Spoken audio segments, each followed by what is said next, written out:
Welcome to my channel, guys. Today what I'm talking about is how the attendances in the Canadian Premier League are looking at the start of the fall season in the inaugural year of the Canadian Premier League. So we're going to go from worst attendances in the league to the best attendances in the league. So number 7 is York 9 FC. Their average attendance is 2,402 people per game. Now, I would say they're probably the most disappointing team in the league in terms of attendance because their stadium can hold 8,000 fans per game. As the Canadian Premier League website stated in October, that's how many people they were going to hold in York Lions Stadium. Now, their attendance was not good to start off the season, so then they started selling tickets only on one side and kept the one side, the side that you can see on the live stream, as an overflow. I learned that from CanPL Central. They had in one of their vlogs, so I'll leave a link to their channel down below. The one side's just used as an overflow and they don't actually sell tickets there, and they only actually put fans there when there's a lot of fans in the section that you don't see on TV, which is the main stand. So you saw that in the first ever Canadian Premier League game played there, which was the second home game for York 9 FC, as their actual home opener was against Cavalry in the Canadian Championship. But you saw a ton of Forge fans in that home game. Oh, their highest attended game, as I was just stating about the game, was the home opener, the CanPL home opener versus Forge FC, where they had 4,260 people at the game, which is of course not filling their stadium, but it's still pretty good. Their lowest attended game in the CanPL was 1,729 people. Of course, what I'm talking about in terms of the average attendance, I'm talking about the CanPL average attendance for these teams. So I'm not including Canadian Championship matches. As York 9 in the Canadian Championship, their highest attendance overall they got in the Canadian Championship, that was against Montreal Impact, where they got 5,252 people just a few weeks ago, and it was like a very good atmosphere. It was like a packed stadium. For this average attendance in the CanPL was not good because they're only filling about, well, if they have an 8,000 capacity stadium, 30% of their stadium. The supporter section sometimes has a lot of people in there, like it has a few hundred people in it, like maybe 200 or something like that in the best games, like versus Montreal, but it normally has very few people. As a few weeks ago I was looking at the stands and it looked like they had 15 people in the supporters section, which is very low. So the supporters section will have to look at recruiting more people if they want to expand their supporters section. Of course, the existing members of it who aren't showing up need to probably start showing up a bit more, and really the club needs to work on promoting their team so they can bring more fans to the game and work with the supporters group to get more people signed up to that. I'm not blaming it on the supporters who are coming to the games, of course, because why should I blame it on them when they're being the loyal fans coming to the games. Number 6 is Pacific FC. Although they're 6th place, I wouldn't say their attendance is that disappointing. They're getting about 3,139 people per game, and for them being one of the smallest markets in the league, that is fairly good.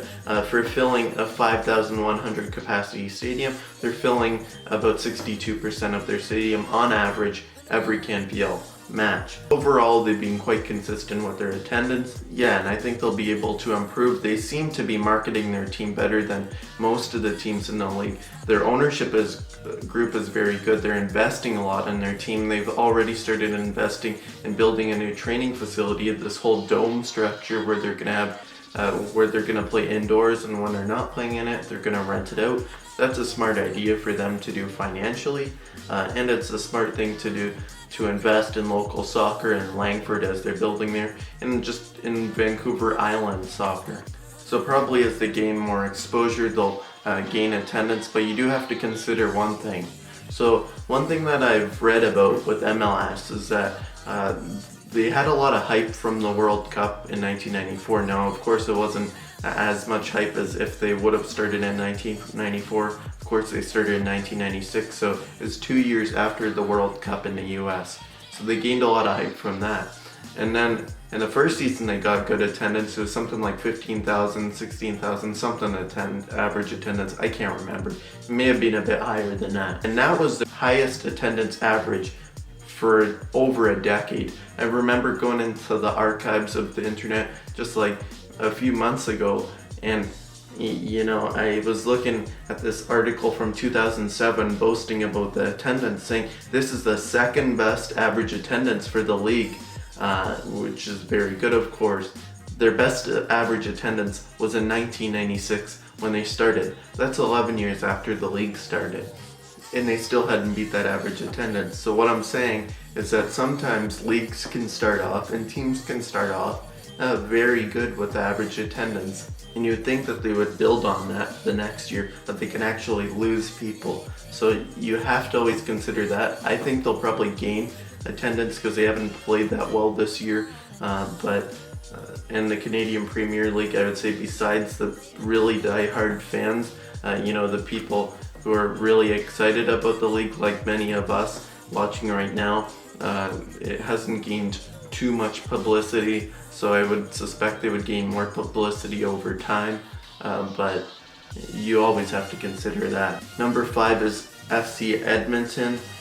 FC Edmonton's attendance, in my opinion, is slightly disappointing because they've averaged 3,247 people in a 5,100 capacity stadium in Clark Stadium. And the reason why it is disappointing is that they declined by about 5%, 4.7% to be exact, from their 2017 season in the North American Soccer League, which of course is currently on hiatus. But they dissolved their team in the North American Soccer League and refounded their team in the Canadian Premier League. And you would think that since they reconfigured their stadium, renovated it a bit, it would generate a bit of interest. Seeing this whole construction on the stadium, people would be wondering what's happening to it, and them in a new league and building a whole new roster for the most part. You would think it would generate a type of hype that would increase their attendance, and being the fact that they're playing against Calgary, which they weren't able to do before, and they're playing against Canadian opposition, but they decreased by almost 5% in attendance so far. You have to consider though that their performances in the Canadian Premier League weren't good for the most part. People were thinking they were the worst team in the league for a large part of the season, of the spring season, until Cavalry FC of course got worse, and they got a lot better and finished, I believe, 3rd in the spring season, despite looking like they were going to finish near the bottom of the spring season for a large part of it. So hopefully with improved performances they'll increase attendance in the fall season, and they'll increase it over the course of the next few seasons as well. Currently they're filling 64% of Clark Stadium. Number 4 is Cavalry FC, which this is quite surprising to me, as they got 3,480 people in a 6,000 capacity stadium, which is now called Atco Field. They play in Spruce Meadows. So despite being one of the highest and oddly priced tickets in the league, they ended up getting the 4th best average attendance in the Canadian Premier League, which is quite good. But a lot of this is because they've been playing well. They have advertised a little bit more than some of these teams, which is probably generating a certain level of hype to the team that's bringing more fans to the games. I've seen some things where they've had those advertisements that they stick on the side of buses. They had one of those for Cavalry FC, so I suppose stuff like that really generates interest for the team, and especially being that they played well in the spring season, more people are coming to the game.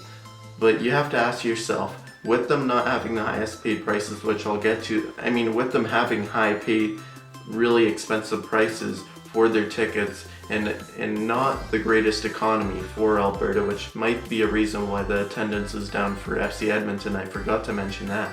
With an economy that's not doing well in Alberta, you would think that maybe, say, next year, if they're not playing as well, I would really wonder if their attendance would start to dwindle, especially with these expensive tickets. Because if you look at their expensive tickets, it's really oddly priced, because in their main stand, which you can see on TV, all the tickets are sold on the far right and the far left side of the main stand that's covered and is a little bit more expensive. But you know, people are willing to pay for being covered. It adds a nice, like, you know, English lower league style atmosphere to it. It's really nice. It must be really nice to be sitting there. But people don't buy tickets in the middle part of the main stand because those tickets are like double or more than double the price of the tickets on the sides of the main stand, which are about the same quality of seats, which makes absolutely no sense in my opinion. And they're one of the most expensive tickets in the league in a struggling economy in Alberta, which makes absolutely no sense why they would have ticket prices that way. And if they had ticket prices maybe at the level of HFX Wanderers, they could be selling close to like 4,000, 5,000 tickets every single game in my opinion. So they need to change the ticket prices if they want more fans as well.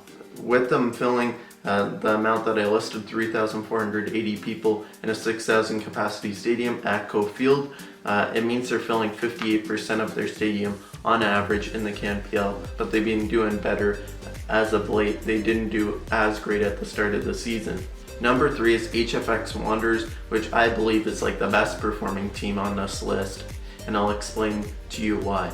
HFX Wanderers on average have filled 6,015 seats of their 6,200 stadium, which is very good. It means that they're filling 97% of their stadium, so they could already expand their stadium, which is a temporary stadium, I believe. The stands are temporary. They moved them at the end of the season somewhere. I'm not sure where they moved them. They need to expand the stadium, or that would be a good idea, because you know, if they went up to 8,000 people that the stadium could hold instead of 6,200, they could be making additional revenue to go and sign more players. The quality of the league would improve. It would gain more credibility, more publicity, and it would only improve the league and improve HFX Wanderers. And they have a tremendous amount of season ticket holders. I heard some statistic at the start of the season, kind of forgot the specific number, but it was something like over half of their seats are filled by seasons ticket holders, which is absolutely amazing.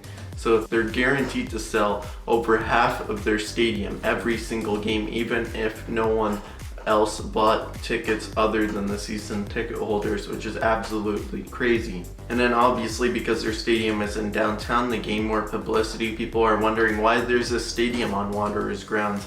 People are more inclined to learn about the team, and they're more inclined to go to the games because it's in a good location, unlike at Cove Field, which is where Cavalry FC play, in Spruce Meadows, of course, which is at the one end of Calgary. So a lot of Calgarians at the other end of Calgary won't want to go to the games because it's a very long distance to travel for the games. Number 2 is Valor FC. So Valor FC have averaged 6,598 people per game, and if you consider the whole stadium's capacity, it's around 33,000 people.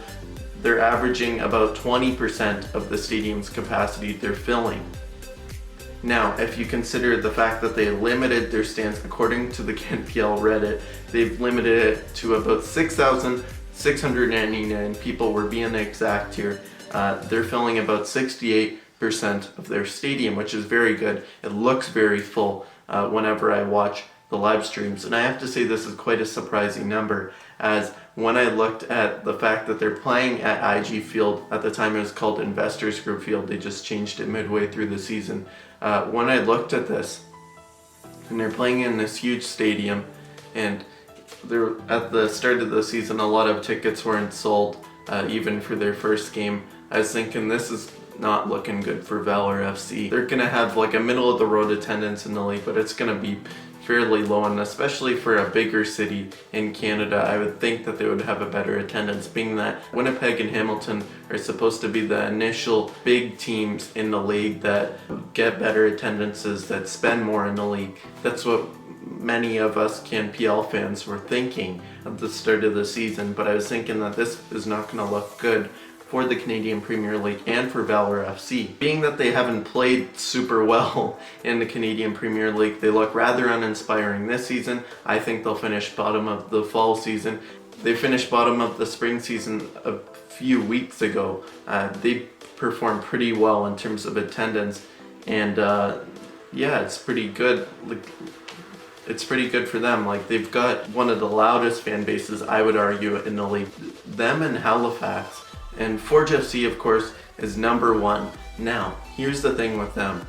a lot of their average attendance is skewed by the first game where they got 17,611 people, and a lot of that was because they made the tickets free. For the inaugural game of the Canadian Premier League, of course, the attendance will be skewed, and they normally limit their capacity to 10,016 people per game, around that. So that kind of skews the average attendance, as their average attendance is 7,753 people per game in the Canadian Premier League.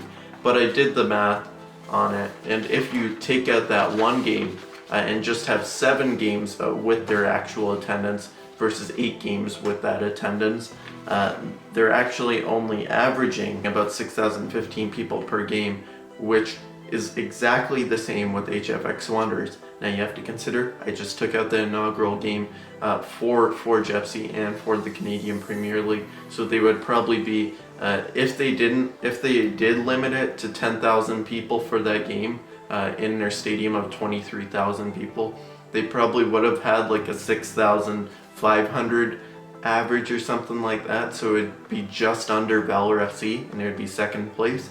But because of that game where they got 17,000 people, they're actually averaging above Valor FC and above HFX Wanderers, which makes them the highest attended team on average, despite not having as high attendances usually as Valor FC.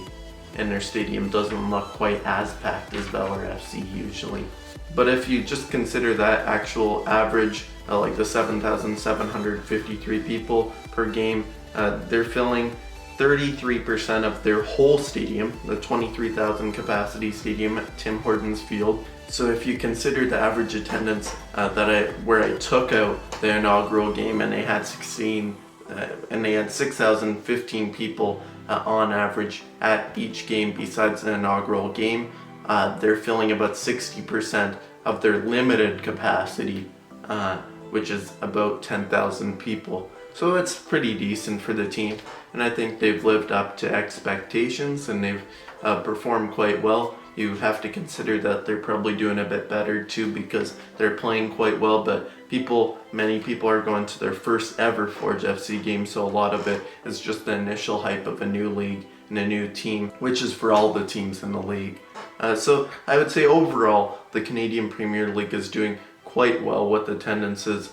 Hopefully they can all build on that for next season. Hopefully it will improve and it won't decline like how MLS did when they started out, but we didn't have a World Cup to start off with. You know, we'll get that in 2026 and hopefully that will improve the attendance significantly once that comes around in 7 years. So thank you for watching this video. Please like and subscribe if you did enjoy the video and if you want to see more Canadian Premier League content from me. And until next time, see ya.